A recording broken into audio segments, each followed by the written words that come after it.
hello, my fourth grade artists. So today we are starting our new project inspired by the Japanese artist Hokusai. This is a project inspired by Hokusai's Great Wave, and I posted a little cartoon clip that tells you a little bit about Hokusai and his designs and his art and how he was inspired by the Great Wave. So this is our interpretation of the Great Wave by Hokusai. Now his artwork is a woodblock print. We are going to be doing this with watercolor pencils and regular pencils and some Sharpie. So if you need materials, I can leave some in the school office. The basic thing you need for today's lesson is a piece of paper. In class we're using 10 by 14, but you can use whatever paper you have as long as it can be horizontal, longer one way than tall. So we want a nice wide piece of paper. White works great. You'll need a pencil today and your Sharpie from your art kit. In class we're going to be using watercolor pencils, and if you would like to try those, I can completely leave you a set. Or you can just use your watercolors in your art kit. That might work too. You can even use your washable markers from your art kit and create watercolors that way. But we'll talk about that next week. This week we are just building our Great Wave, doing a guided drawing, and then outlining with Sharpie really carefully. So this is what we're getting done today. So you kind of need to find the center of your paper, and we're going to be making just a really simple line that has a little wave in it. We don't want it too far up and we don't want it too far down. So like told the kids in class to find the center and kind of go from there. So you decide where your first little wave lives. It can live anywhere on there. We don't want it too big. So after you do that, we're ready to add some of the froth or the different colors of the wave. So when a wave starts to turn over, it has that line or that texture and that frothiness, and that's what we're going to kind of do here. And it's kind of like adding dripping icing from a cupcake. You can make little waves or big bumps, just kind of vary it up. And you don't have to overthink this. We're just giving a little bit of something to the top of that wave. And I know this might be a little hard for you to see, so we might switch over to Sharpie here in a minute. After you add your froth to your wave, you're going to come over to this side and you're going to bring another curved diagonal line down, because we're going to draw like another wave crashing in from the side. And then that wave needs to have some frothiness, and this one's going to look a little bit more diagonal to match that line. And then the next wave we need to build is that big Great Wave. It's gonna look like a big hook coming to the top. You don't want this wave to go past the middle point, and you don't want to touch the top of your paper, but you want a nice big Great Wave. So I'm gonna bring it up here, make a big hook, and just stop. So it kind of looks like you have a hook. Now, just like we did before, we need to add that frothiness because this wave is rolling over. So we're trying to create that illusion of movement with this.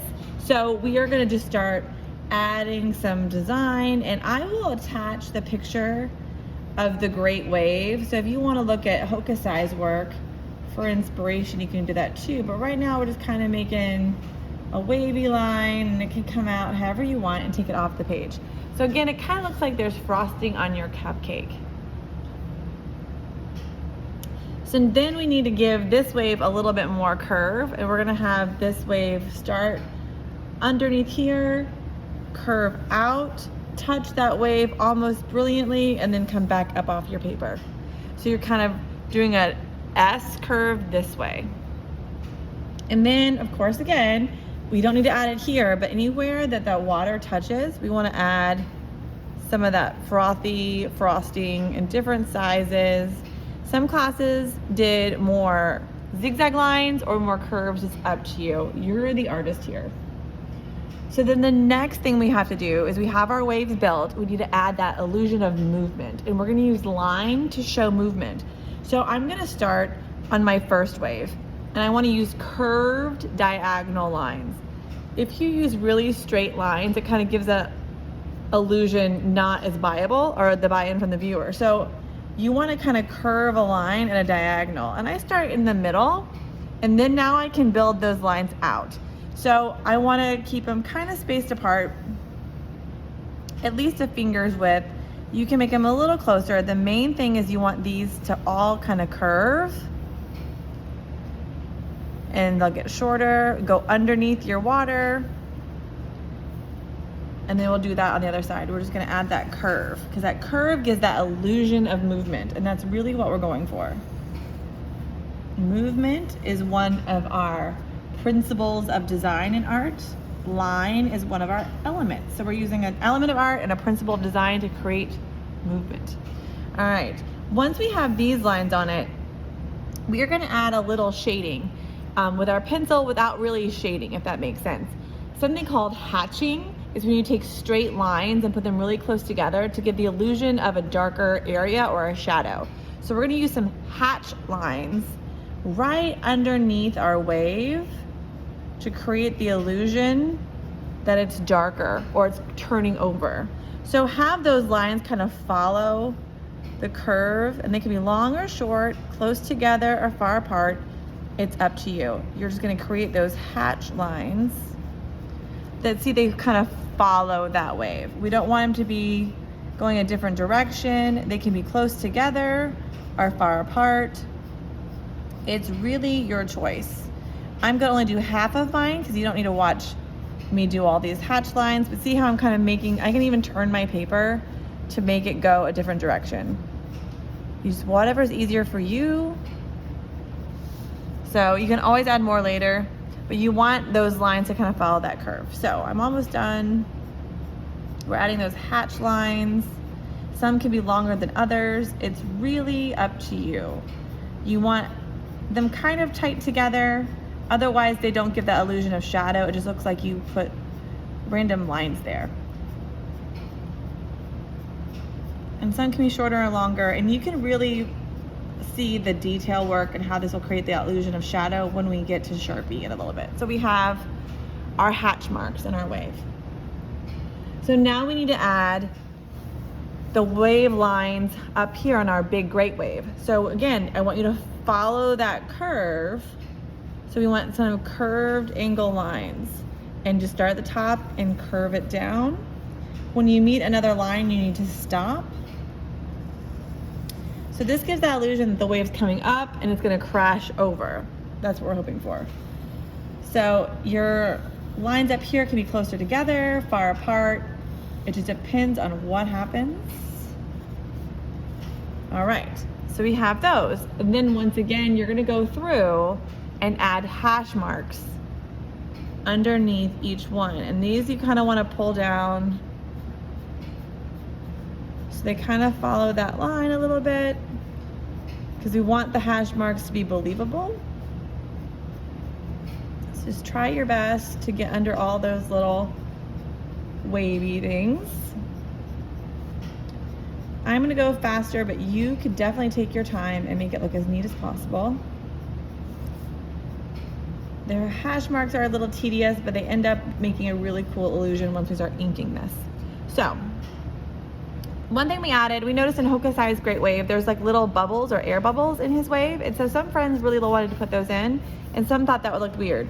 So if you want to add little tiny ovals kind of spaced around in your waves to give like that illusion of air or sunlight coming through, you can. If you don't like the way this looks, you don't have to do it either.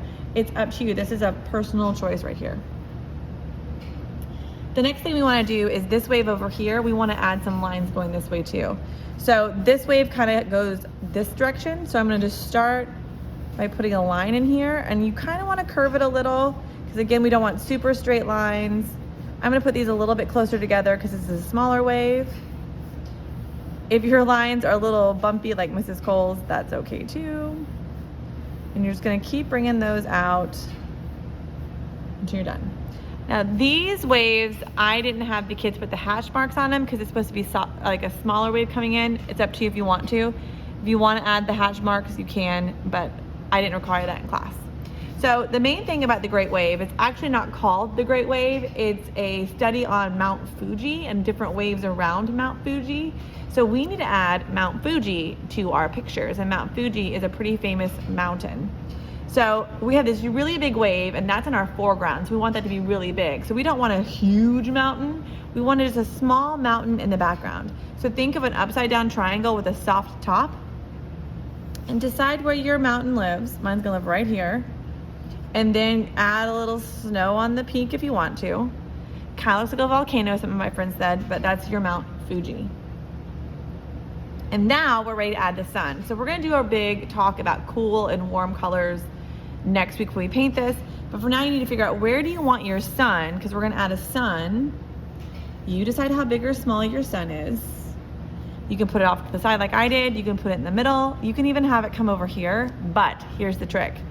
I need to have sun rays coming out.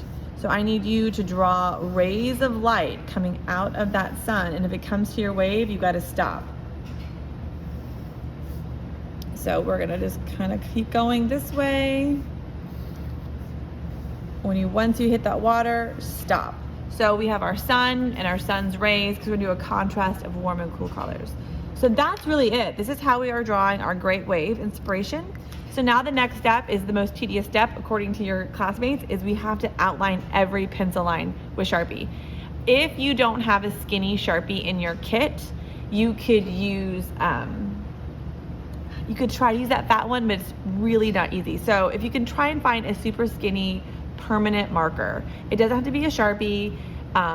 A ballpoint pen might work. We don't want to use Crayola markers because we're going to be using water with this, and Crayola markers are washable and water soluble. So I just thought, I don't know if we have these in your kit. I passed these out in class today.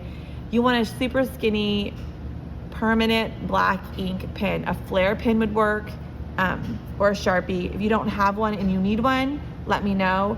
Worst case, use your fat Sharpie from your art kit. It just might make some of your details go away. And that's okay, just try your best. Like I told your classmates, and my Sharpie is not working. Let's see if I have another Sharpie. Like I told your classmates, I want you just to go really slow and take your time with the outlining. I can't find another super skinny Sharpie. We'll try the big one. So I know you have this in your art kit. Let's just see what that does. You'll want to protect your table underneath you. So if you're using a really thick Sharpie like this one, just really take your time and go slow. Any pencil line you don't cover, you need to erase later. So I am not gonna make you watch me outline all these lines, but I want you to take your time, and your goal for next week is to have your Mount Fuji Great Wave picture. You could totally use this thicker line if you want to. Just be really careful with your hash marks. Yeah, I'm happy with that. So if you can't find a skinny Sharpie, go ahead and use a fat Sharpie. That seems to be okay. Just take your time. These are really inky and like to bleed, so you'll want to put something under your table to protect it. So yes, I like that. If this is what you want to use, great. Either Sharpie you have will work. Outline this completely. Once everything's outlined, be a pencil detective and really erase any pencil you see, because that graphite will make our watercolors dull next time. Take a picture of this and upload it to the Google Classroom assignment, and you are all set. This is what we're working on, and you'll have until Friday to work on this, because this is a lot of steps. Drawing it takes a little bit, and then outlining takes almost longer than drawing it for some reason. So take your time and have fun making your Hokusai inspired Great Wave. So I will talk to you guys later. Bye guys.